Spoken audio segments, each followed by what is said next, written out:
నేవీలో రీసెంట్గా యాడ్ అయిన INS Nistar exercise Pacific Reach 2025లో పార్టిసిపేట్ చేసింది. ఐఎన్ఎస్ నిస్తార్ అంటే ఏంటి?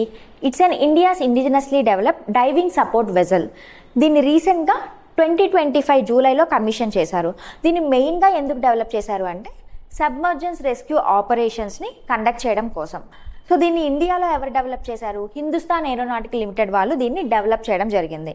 మరి ఎక్సైజ్ పసిఫిక్ రీచ్ అంటే ఏంటి? It's an biennial multinational submarine rescue exercise. ఇందులో almost 40+ participants or observer countries ఉంటాయి. సో దీన్ని మెయిన్గా ఎవరు హోస్ట్ చేస్తారు అంటే సింగపూర్ హోస్ట్ చేస్తుంది. దీన్ని 2 phases కండక్ట్ చేస్తారు. ఫస్ట్ ఫేజ్ వచ్చేసి harbour phase and second one sea phase. Harbour ఫేజ్లో in depth discussions on submarine rescue systems, subject matter expert exchanges, medical symposium and cross deck విజిట్స్ని కండక్ట్ చేస్తారు. So దీని మీద discussion అనేది జరుగుతుందన్నమాట హార్బర్ ఫేజ్లో. అండ్ సీ ఫేజ్లో వచ్చేసి ఐఎన్ఎస్ నిస్తార్ లాంటి డైవింగ్ సపోర్ట్ వెజల్స్ యొక్క పర్ఫార్మెన్స్ ఎలా ఉందో వీళ్ళు విట్నెస్ చేస్తారు. సో ఈ హార్బర్ ఫేజ్ ఏమో సింగపూర్లో అండ్ సీ ఫేజ్ ఏమో సౌత్ చైనా సీలో కండక్ట్ చేస్తున్నారు.